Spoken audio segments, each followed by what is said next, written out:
All right, hello everybody, and welcome to Creating Inclusive Housing Opportunities for Adults with Intellectual and Developmental Disabilities. I am super excited to have Laura Wells here with us today. She is the Executive Director of Hope NC. And my name is Christy Moore, and I'm the Family to Family Health Information Center Program Lead and the Innovative Approaches Program Manager with the Exceptional Children's Assistance Center. And we are just super thrilled to have a webinar on this super important topic today. This webinar is being recorded, and I will send out a follow-up email probably tomorrow that will include a copy of the recording, the slides, and then any other relevant resources, information that are shared either by Laura or by folks in the chat. If you would please put your questions, we welcome questions. We hope you have a ton. As you think of them, you're welcome to put them in the Q&A portion, not in the chat, because things tend to get lost in the chat. But if you'll put them in the Q&A, there should be a little either at the bottom or the top of your screen, a little box with a question mark in it, and that is the Q&A. Feel free to put questions in there as you think of them. There's a chance that Laura may answer them as she goes through all of her material. But after she's done presenting, we'll take some time at the end and we will go through all of the questions in the Q&A. If you have a very specific question that's related to your personal situation and in order to get an answer, it may require, some personal information maybe coming out. We don't necessarily want to do that on a public forum like this. So feel free to email that question either to myself or to Laura. She said she's happy to answer questions as well, and we'll share our email addresses in the chat. And that at the end of the webinar, I'm going to launch a super short, I think it's 3 or 4 multiple choice questions evaluation poll that I would really appreciate you taking the time, as with Laura. It'll just ask you some questions about this webinar, and we use that information to make sure that what we're doing is high quality and relevant to you all. And it also helps our funders know what we're doing. So we would definitely appreciate that. And without any further ado, I will turn it over to you, Laura. Thank you, Christy. Hello, everybody. My name is Laura Wells, and just to give you a little bit of personal background on me, I am originally from North Carolina. However, when I got married, my husband and I moved to Atlanta, where we were for 20 years. Up until recently, during the pandemic in 2020, we decided to move back to this area. We're currently in the Triangle area. Loved this area so much and missed it while we were gone. My career has been as a master's level social worker for the past almost 30 years now, working with originally families of children with intellectual and developmental disabilities, and then throughout the lifespan. So I've done a little bit of everything, helped develop some residential programs for adults with IDD in Atlanta. And when we moved back this way, was really lucky to meet the founders of Hope NC, who are three parents with who have adult children with IDD, particularly autism in their case, and we're looking for some other options for housing for their loved ones. They were really concerned that what was available here in North Carolina was not going to meet their needs. Particularly, 2 of them had tried a kind of group home living situation, and it was not good for them, given their autism. And so wanting to figure out ways, how can adults with IDD live inclusively in the larger community, but having the supports that they need. So Hope NC was founded in 2018, and I joined them in 2021 as a volunteer, and then they hired me in 2022. So I'm really thrilled to be part of this organization, and thrilled to be telling you more about all the things we're doing today. Um, Hope's mission is to create inclusive communities where people of all abilities and ages experience a sense of belonging. So it's not just about, increasing the apartments out there, increasing the homes out there available for people to live in, although that is certainly part of the problem, is the lack of supply. but it's once people are in those homes, how are they part of the larger community? Why is this important? I'm sure many of you on the call are family members or parents of adult or of children or teenagers with IDD.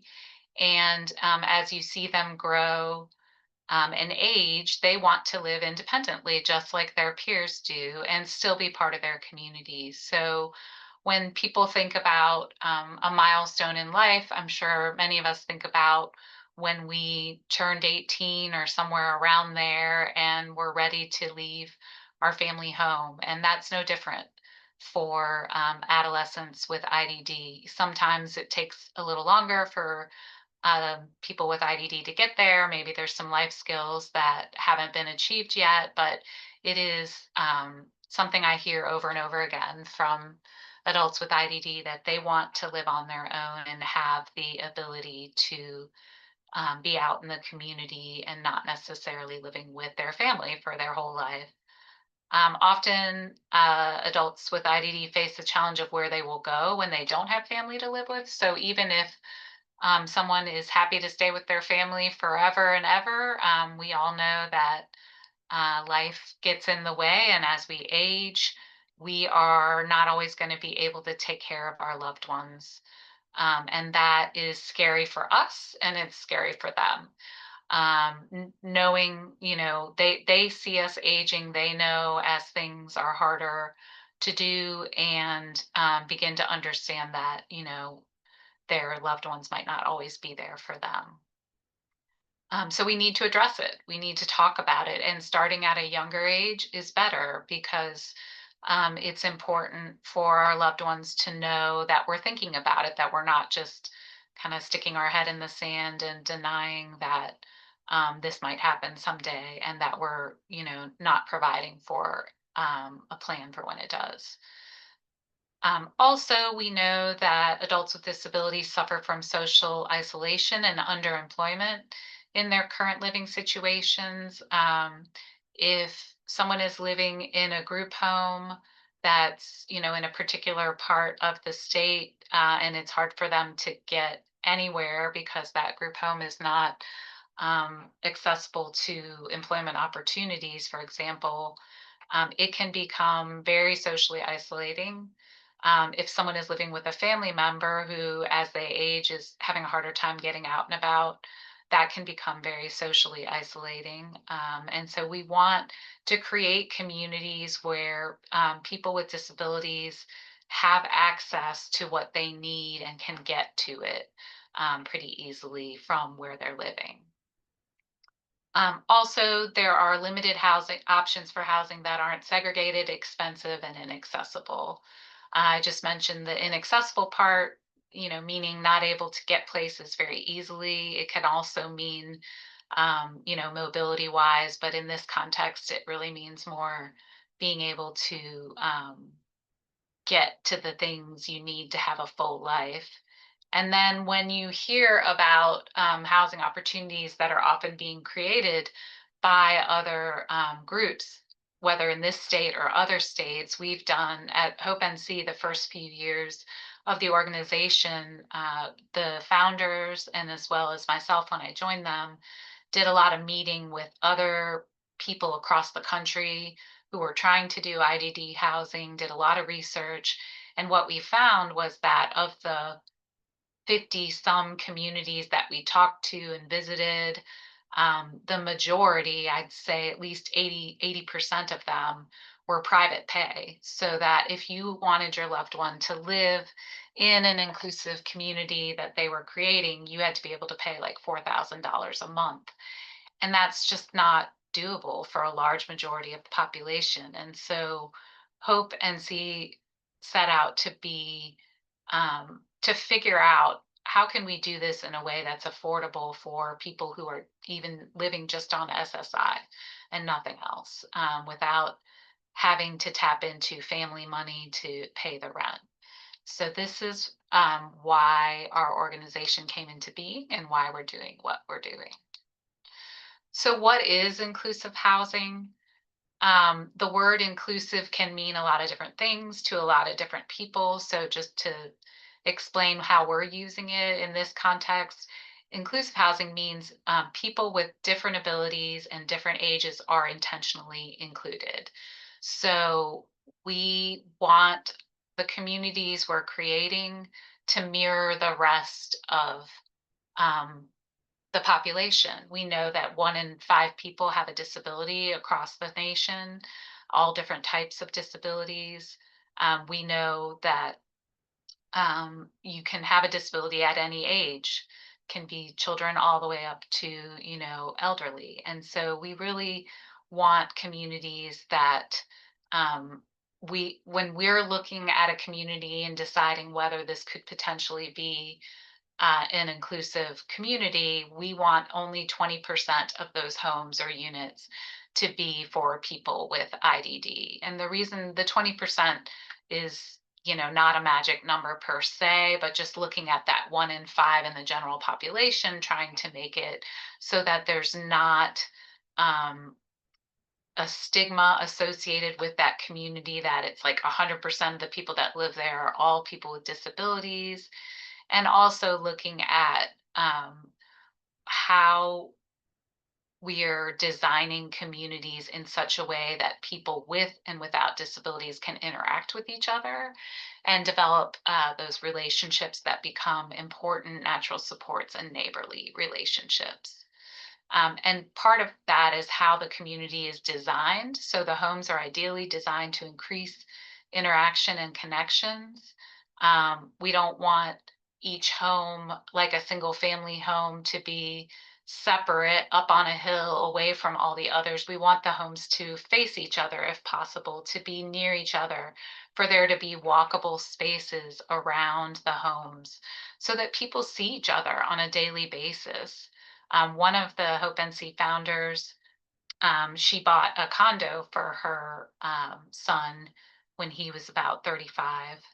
And even though it was a great opportunity for him to live in the community, she realized after a couple of years that, and he had his staff like 24/7 coming in to support him and take him out into the community and stuff like that. But she realized after a few years that none of his neighbors knew him. He did not know a single neighbor. And that's because of the way a lot of our homes are designed, such that you go in and you go out, you never see anyone, you never interact. And that's something in inclusive housing, to design the spaces and places where people live such that interactions will happen naturally. And then also the support is provided to increase the engagement within and outside the community. So we have an on-site community facilitator that Hope employs to be there to create activities and programs and things for neighbors to do, where they will get to know each other naturally in those activities. And that increases the amount of interactions that happen just on a regular day to day basis. So, how do we work to create inclusive communities? Our organization is focused on being the convener, bringing people together, connecting people. We're focused on, when we do have communities, how do we cultivate belonging in order to create community? So, some of the work we're doing is through a grant we got that was a 4 year with a potential fifth year grant, called Collective Impact. And essentially, it's just a fancy way of saying we're bringing together different organizations, people with lived experience, and partners within the community to say, why is this type of housing so hard to do? Why hasn't it been done in North Carolina? And what can we do to promote it? As a result of that, we've been holding an annual inclusive housing summit every November to get, again, stakeholders and partners together to address these issues, to educate the public about why inclusive housing is so important, to educate on what are the best practices for doing it if you want to try to do it in your area. And so, just a note, for anyone who's interested, please mark down November 17th. is our summit this year. I'm just double checking because all of a sudden the date went out of my brain. Yeah, November 17th. We'll be in Chapel Hill at the UNC Friday Center this year, and we'll have lots of great topics and breakouts and workshops. But we do that every year.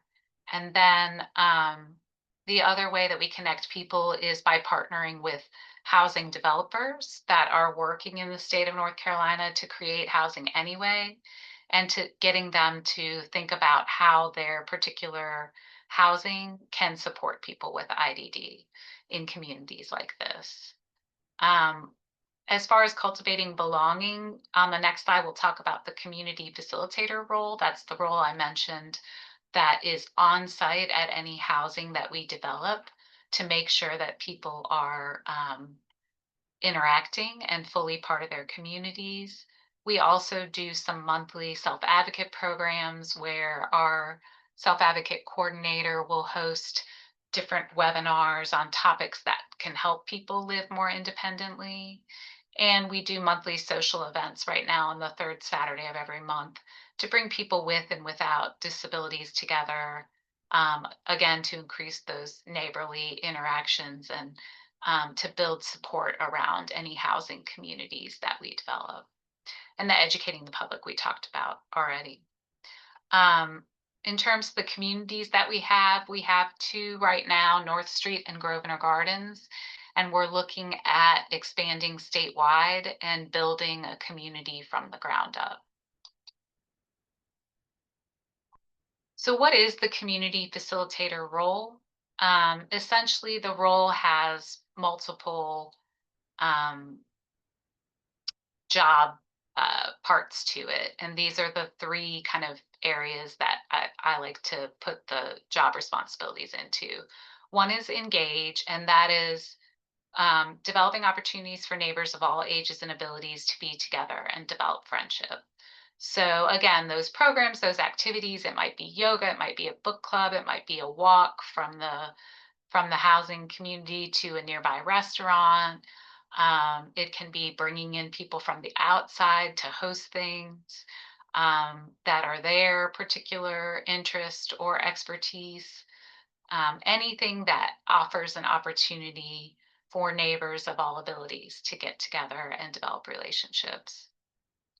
Identify, so the community facilitator gets to know each person with IDD that moves in and helps them, essentially looking at their goals for what they want to achieve in their new independent living, whether that might be connection with a workplace or a volunteer opportunity, or that might be learning a new skill or taking a new class.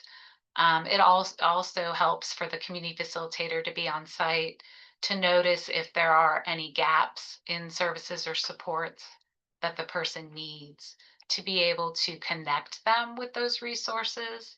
As an organization, Hope NC does not provide services in the sense that we're not going into homes and doing independent daily living skills support. All of that has to come through the person's waiver or their family members' support. But what we're doing is trying to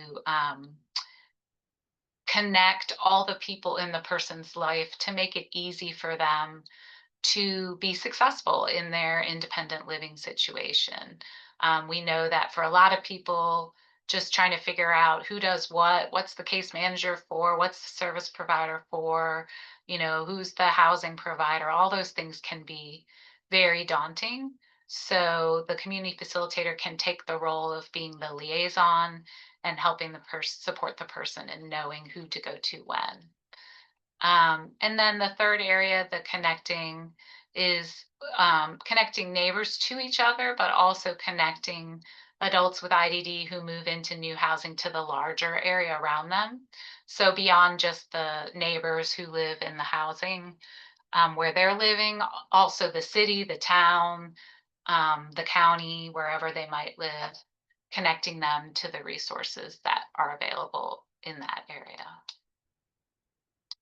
So where are we now with our work? We're 3 years into that. We've just started our fourth year of the grant I mentioned to bring people together to basically create a model that can work statewide.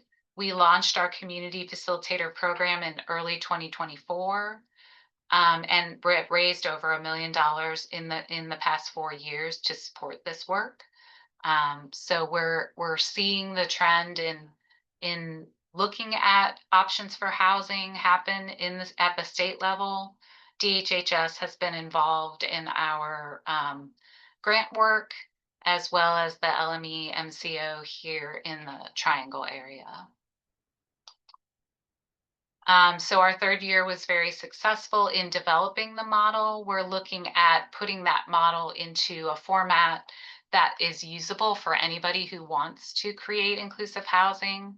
We've also been implementing the model, as I mentioned, in 2 locations that you'll see on the next slides.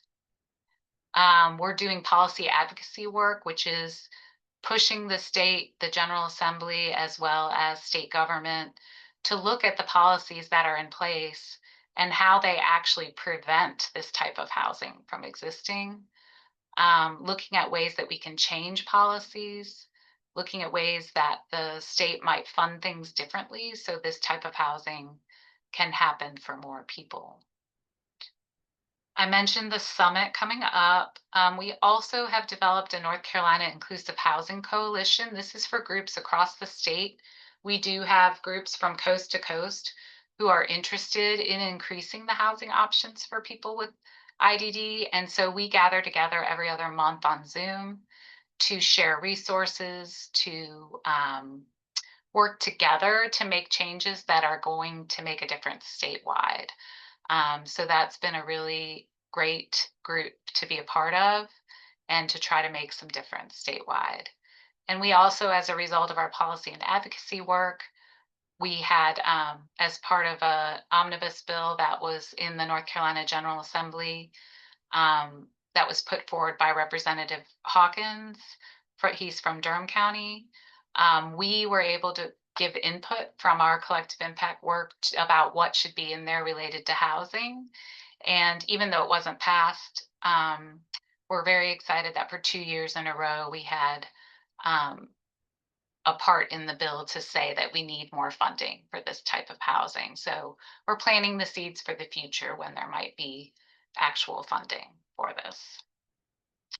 So our one implementation site in Durham is called the North Street neighborhood. This is a neighborhood where we're supporting 26 residents with IDD in a neighborhood of about 120 people who live in 18 different homes on several blocks in downtown Durham.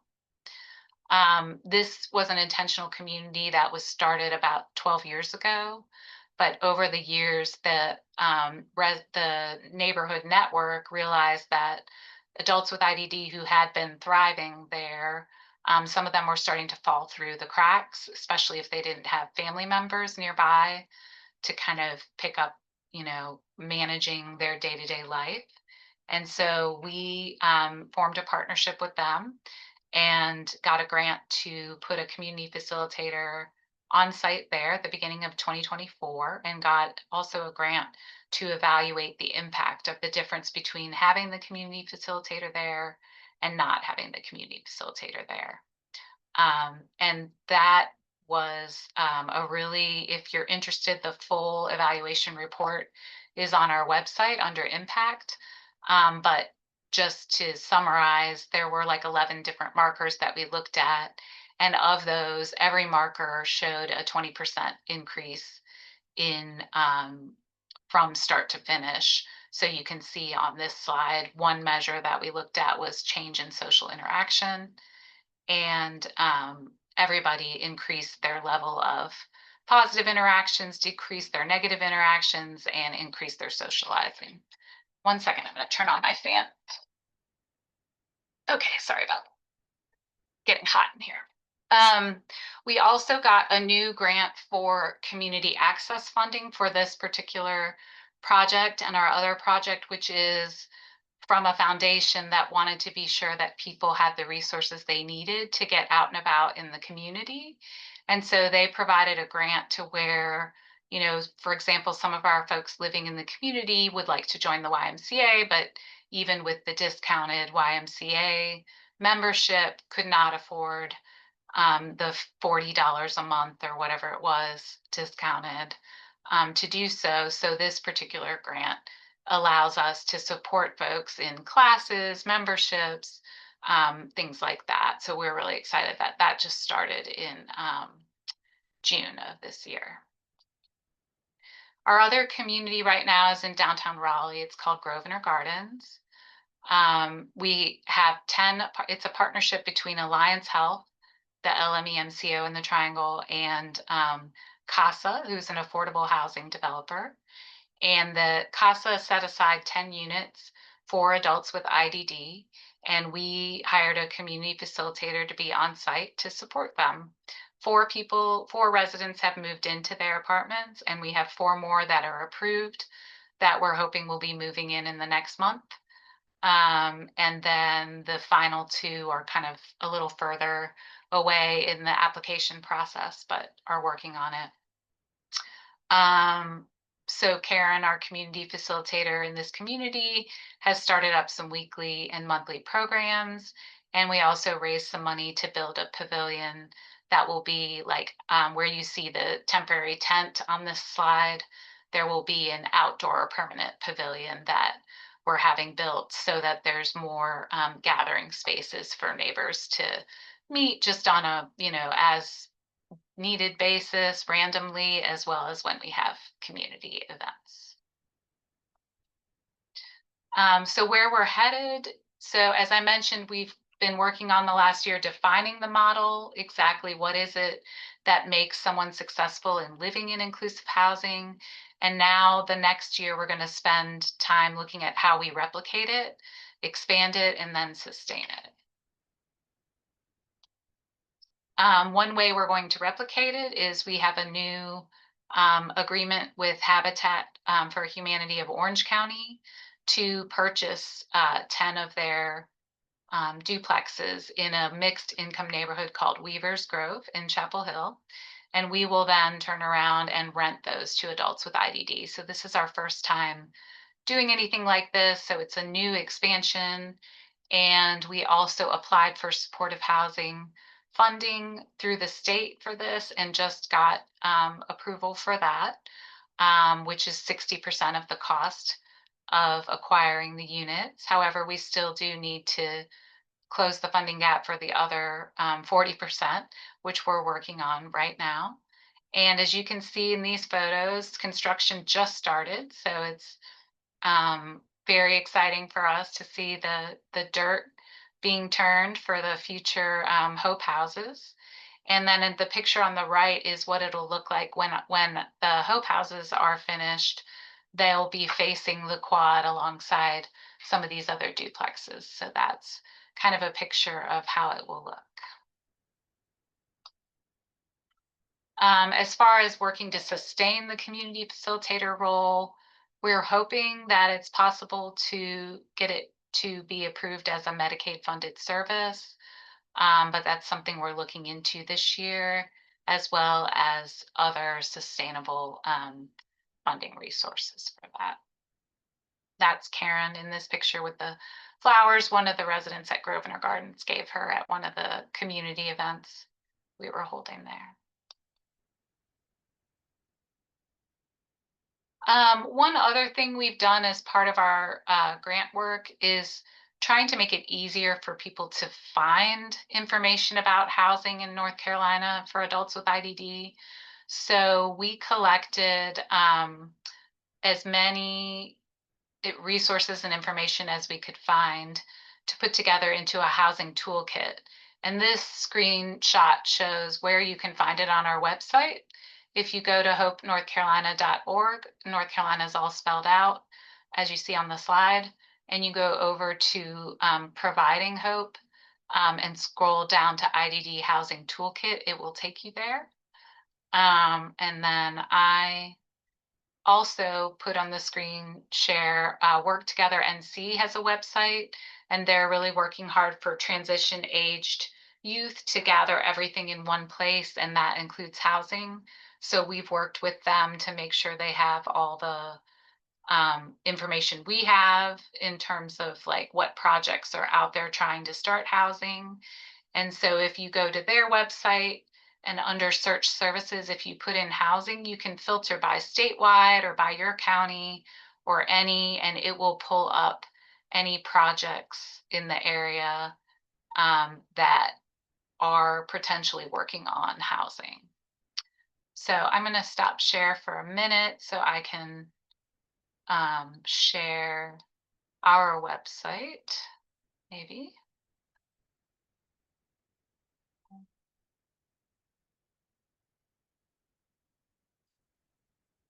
Okay.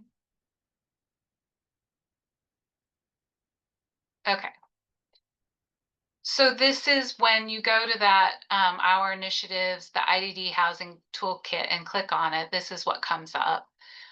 So the toolkit itself is here, and there's also a webinar of our master's in social work intern from last year going through the toolkit. If you want to watch that, she does a great job.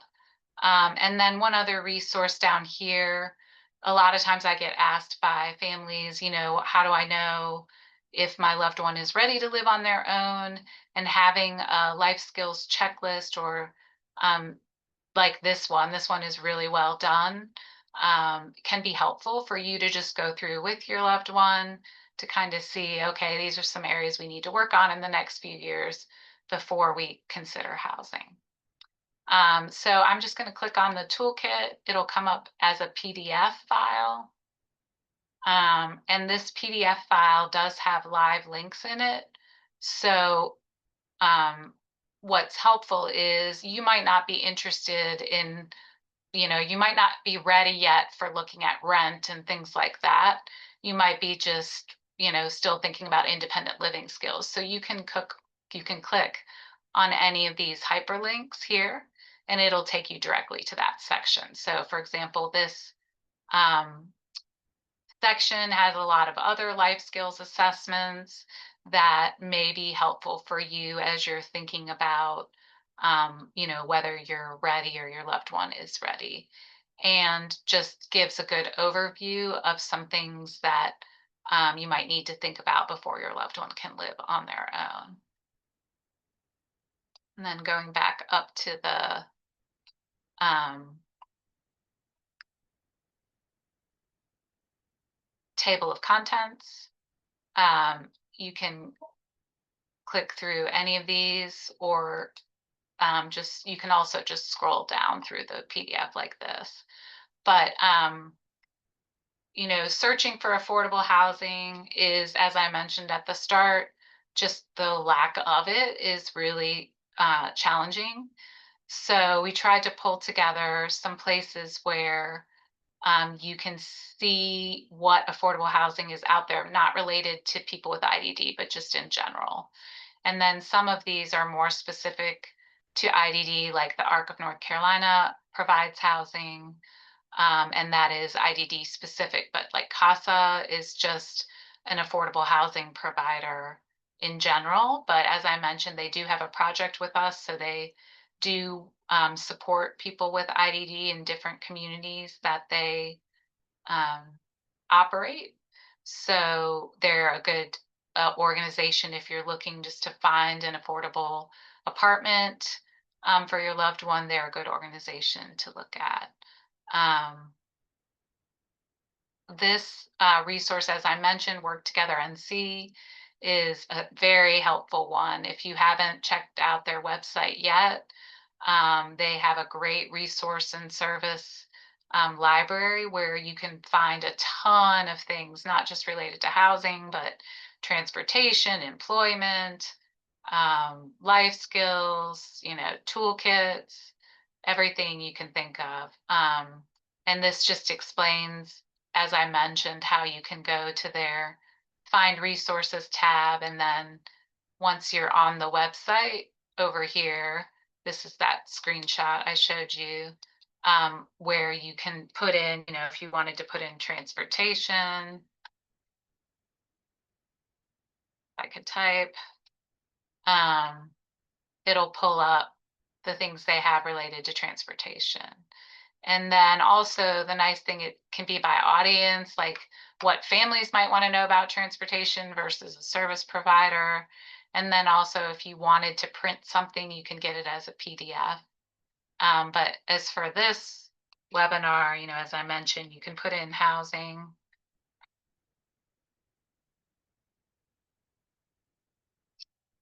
And it will pull up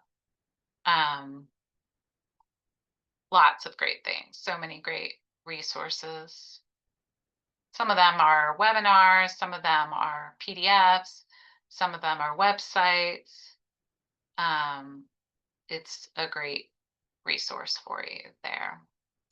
I did want to say that I know a lot of what I mentioned, or what is in our toolkit, some of it is triangle based. But one of the things we're doing with our grant work is looking to expand statewide. And so, since we have a partnership with Alliance, the LME MCO here, we are working right now with VIA to expand to the 32 counties that they serve in the next year. And then my hope is that with that, the other LME MCOs will want to get on board and do something similar. Because the more we can get the LME MCOs to invest in this type of housing, the more quickly it can happen. If we're waiting for the state, waiting for the General Assembly to fund it, it can take a lot longer, which we know the policy work is important. The advocacy work is important, but we also know that change happens slowly. So in the interim, part of our work as an organization is how can we make things happen before any of those policy changes are made or before we have funding allocated through the state? Because we know if we have to wait or if we choose to wait, not much is going to happen. So we've taken it upon ourselves to kind of be the like grassroots organization that is pushing and not going to stop pushing um, until we have more and more opportunities and options for people with IDD. So let me see. I think I have to stop share again to go back. Give me 1 second.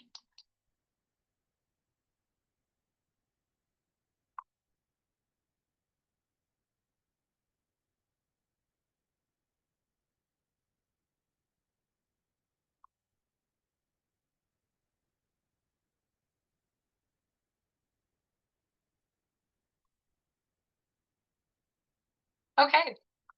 So that is all the slides that I have, but I did want to give you my phone number and email. As Christy said, I'm happy to take any, like if there are things that we can't answer today and you have personal questions, feel free to email or call me. And I didn't mention also that we really need folks to help with the policy advocacy piece. So if any of you are interested in sharing your story or being part of the work in the grassroots movement to make housing happen, we would love, love, love, love to have you join us. So please reach out to me and let me know by email or phone, and we can, talk about ways to work you in. Thank you. Great. Thank you so much, Laura. Really great presentation. And we're glad, that this work is being done. And hopefully every county in North Carolina will have housing options for people with intellectual and developmental disabilities soon. So we are going to go to the Q&A and do some questions. If you dropped a question in the chat, we're going to the Q&A first. You're welcome to put your question over there, or I will try to remember to come back on over to the chat and look for questions in there. Stuff can just get lost in the chat. That's why we like stuff to go in the Q&A. And some of these may have been answered during your presentation, but we'll just kind of go down the list. And again, if anybody has a question that will require some super specific personal information to come out, about your situation or your child, that would be best answered privately through email. So we'll suggest that if one of these questions would be best answered privately. Let's see. First question is anyone looking at developing these inclusive communities in rural counties such as Vance, Granville, Franklin, and Warren? Yes, so that's part of the grant work that I mentioned is we wanted to get the model developed as best we can and then be able to expand it across the state to all counties, whether they're rural or urban or town or city or whatever they are. And the way we see best to do that right now is through the LME MCOs. So as far as an actual group that's part of our coalition that's in those counties, I don't believe there's a group of parents, or at least not that I know about. They're not part of our coalition if they are doing it. But we are working to expand to all rural counties. So I think that that has been in the back of our work from the start is that, okay, this is what's working in the urban area, but obviously it's going to be different when we look at the rural counties. So I'm excited about our work with VIA because some of the counties that VIA serves are very rural as well. So we'll be able to adapt the model and figure out what things need to be different in a rural county. Yep, thank you. And I was looking up something while you navigated over to work together and see. Did you show the housing? I don't know what they're called, housing toolkits, but they're by MCO catchment area. Oh, I did not, I don't know if I showed one, but yeah, I think they're there. They're there. Okay, yeah, and I can send direct links to those in the follow-up email. So each MCO catchment area has like a housing guide, and it speaks to any housing communities that the work group was informed of. Let's put it that way. And some are in development. Um, and some of those have more than others. I think Vi only has one listed currently, and I think Alliance had like, I don't know, six or eight. Okay, next question is where, I'm going to say this wrong, Laura, I'm sorry. Where is Grosvenor? Is that how you say it? The Gardens S located? is silent. It's a weird word. The S is silent, so it's Oh, the S is Grosvenor. Grosvenor. Okay. Where Yeah. is Grosvenor Gardens located? It is downtown Raleigh on Hillsborough Street. So it's fantastic location. It's near NC State and walkable to a lot of amenities like grocery store, pharmacy, restaurants, and the bus, just a bus ride to get to a bunch of other stuff. So it's been a great project for that reason. What would the approximate rent cost be for Weaver's Grove per resident? Are there any one bedrooms? So the Weaver's Grove project is happening in 3 phases, and the one bedrooms will be in the last phase. So in this current phase that we expect to have openings in the spring are all 2 bedroom. The approximate rent cost will be, we're working it out so that no one has to pay more than 30% of their income. So that will be different person to person, but basically 30% of the individual's income. Okay, thank you. Next question is, what is the application process like for any of the housing sites you mentioned during this presentation? My daughter will be completing her last year at Western Carolina University's UP college program, UP college program. So we're all trying to figure out the best independent housing and employment options for her. She graduates in May 2026. So each community has a slightly different application process. So you'd want to reach out to me kind of independently to ask like which one you're interested in because the Raleigh one is through Alliance. So it would be through the Alliance case manager. And then the Durham one has their own application process. And then we will have an application process for the Weaver's Grove one in Chapel Hill, but that is not yet available. It'll probably be available starting in like February or March of 2026. So if you're interested, just reach out to me and we can um, talk about it. Okay, next question is, are there any resources you'd recommend people explore if they're in the western half of the state, Charlotte and West, or are the affordable housing resources featured in the toolkit intended to be for statewide use? So yes, a lot of those affordable housing resources are statewide. So you'll see ways to search for the state. Um, but the some of them, like CASA, mostly has affordable housing in the Triangle and not statewide. So some of them are more local, but a lot of them are across the state. And there is a group that is a parent group that's on our coalition in Charlotte that's working on developing inclusive housing, and they are called Indie Tree, INDIE. Um, and so, if you'd like me to connect you with those parents and get involved in what they're trying to do, I'd be happy to connect you. Great, thank you. All right, last question in the Q&A is, what are the disability limitations for this program? So, they're really the main disability eligibility is having an intellectual or developmental disability. So that it can be anything, if someone has autism, for example, but not an intellectual disability, they still can qualify. So there's not, and as far as like limitations on the other end, like if someone has very high support needs, for example, we do not declare people, not eligible because they're need a lot of support.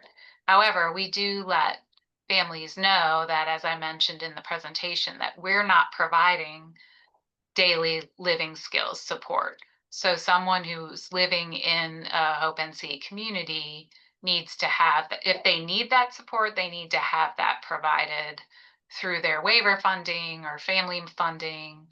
And we will certainly help folks connect with service providers if they're not happy with theirs or need additional support. But we cannot be, if someone needs a lot of support, they're going to need to bring that with them. So hopefully that answers your question. Okay, and I know some folks are going to have to get off soon, so I went ahead and launched the evaluation poll. It should have popped up on your screen. If you can just take a quick second and answer those questions, we would be super, super grateful. All right, so I'm going to go over to the chat. There were a couple questions that were posted in there. I am an architect and mom of a 5-year-old boy with IDD. I design multifamily and affordable housing. I've seen local zoning regulations in various cities that restrict the locations of group homes or supportive housing. Like they have to be spaced a certain distance apart. Sometimes it's 1,000 feet, sometimes it's 1 mile. Does that comply with fair housing law? Ooh, that's a tough one. So yeah, I'm not sure I can answer that one very well because the fair housing law is a whole, thing unto itself. And we've worked really hard with, like, for Habitat, our project there, to make sure we're complying with all the laws. But as far as like how far they're spaced out and all of that, yeah, I'm afraid I don't know how to answer that. I'd have to do some research and get back to you. Yeah, and that's not something that I can answer either, although, disability rights could potentially, answer that as well. But um, Laura said that she will look into that. Let's see. Given the current lack of supported housing for adults with IDD, how far in advance do you see or recommend parents applying for housing for their child? This is a good question. Is there That typically a multi-year wait list in place like the innovations waiver? So how that early is should parents be getting on think waiting lists? right. That is a great question. I would say it would depend on your financial circumstances. If you're interested in getting a voucher, for example, that would help pay the rent through like there's vouchers that are specifically for people with disabilities. I would say, and you know what county you want your loved one to live in, the sooner the better. So as soon as they turn 18, go ahead and get them on that, go to your county housing authority and get on the, you know, wait list for a voucher, because that wait can be 5 years or more. Now, they don't take applications all the time, so you kind of have to be alert or sign up for alerts. That's what I've done, is like, so they'll let you know when they're taking applications, because they don't just take them all the time. They'll like close the application list.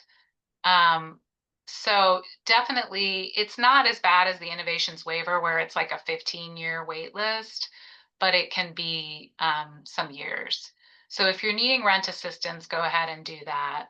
If it's a matter of just finding somewhere, you know, there aren't really wait lists to get on because this type of housing doesn't really exist, if that makes sense. So we're starting to see some of these communities popping up, like our two little ones and the one that we'll be adding. So if you're interested in something like getting on a wait list for a particular community, like one of ours, um, we're going to be redoing the wait list every 6 months, if that makes sense. So like you wouldn't need to get on it like now for 5 years from now because we have to re-verify all the documents and do all the stuff anyway every 6 months. So I would just say, get on as many email lists as you can that will let you know when things are happening. And I didn't mention this earlier, but we do have a join our list at the bottom of our webpage if you want to get on our newsletter list. That way you know when opportunities are coming up and what's happening. And we also have a housing interest form on our website as well under the contact us header. So if you know you're interested in the next few years, go ahead and fill out the housing interest survey, and then it will automatically email you every time there's an opportunity. Well, that's Um, great. That's great, Laura. Um, One more question in the chat that I want to get to are, whoops, and it just jumped. Sorry, hold on. All right. Are there any inclusive housing options being considered for individuals with IDD who still need to live in a group home type setting and cannot live as independently? Even those individuals would benefit from an inclusive community like this. Yes, so there are in the housing toolkit, you'll see listed a community called L'Arche, North Carolina. There are organizations that are trying to do basically communal living, but in a more inclusive way. And L'Arche is one of those places. They have a community in Durham that's a home where three people with IDD live and three people or two or three people without disabilities live together in that home. And that's also the case in a place called the Friendship House in Fayetteville, North Carolina, where they have like one adult with IDD living with three students or professionals that don't have a disability. So it is definitely happening more and more that people are looking at, okay, so if we have these group homes, that's great because, as you said, a lot of people need that or want that kind of support, but still want to be more a part of the community. So there are organizations that are trying to kind of turn that a little bit to make sure that those people that live in that type of housing still are really a part of their neighborhood and community. And Jessica mentioned in the chat that L'Arche starts at age 21 for folks who are interested. And you can also find information on the housing, the neighborhoods that Laura mentioned in the Work Together NC directory. That's right. Let's see. All right, next question. If my daughter has the innovations waiver, would she also need a voucher? This is the first time I've heard about a housing voucher. My daughter has the innovations waiver in Forsyth County. That's an excellent question and an important one because I think that there's this idea that the innovations waiver will pay for housing, and that's not correct unless you're going into a group home setting or an institutional setting. Um, what what is needed for community living is different because Medicaid cannot pay for rent. Um, and so it can only provide the innovations waiver can only provide the supports you need to live independently, but not pay for the rent. So that's why the voucher rental assistance has come up as important. Now, as part of that policy and advocacy work, that we're doing, we're looking at ways we can provide rental assistance to families without needing to go through the housing authority and HUD. Because as you probably have heard, the lot of the federal government is cutting HUD and vouchers, and it already was hard to get one anyway. So we as an organization don't want folks with IDD to have to rely on vouchers for rental assistance. They're a good avenue if you can get it, but we're trying to push the state to say, okay, when we set aside units for adults with IDD, the state could come in and have a rental assistance program to support the rent for those units. But that hasn't happened yet, but that's what we're working on. That would be amazing. Yeah. Um, Other states have it. They call it the SRAP, the like state rental assistance program. If you uh-huh. Google it, a couple of states come up where they, their DHHS works with the affordable housing providers. They get the units set aside, and then they approve the individual for the SRAP funding, which is basically the rental assistance. So it all kind of happens at the same time. That would make sense. Yeah. That would make excellent sense. Do you know if there's states like around North Carolina that have that? I think Virginia does, Okay. or maybe it's Maryland. There's definitely somewhere close by. I can I look was it up just curious. for Yeah, I you, was but just yeah, curious. there are a few not far from us. Let's see here. One more in the Q&A. Is there an opportunity to visit some of these housing sites before we make the decision to get on the waiting list? Absolutely, yes.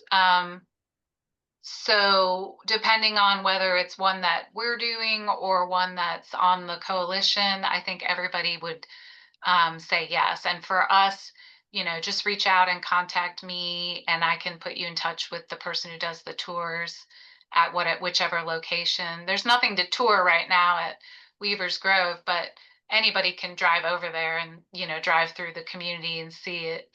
Um, so that's not an issue. But as far as like the other two, just let me know and I can get you set up with a tour. Great.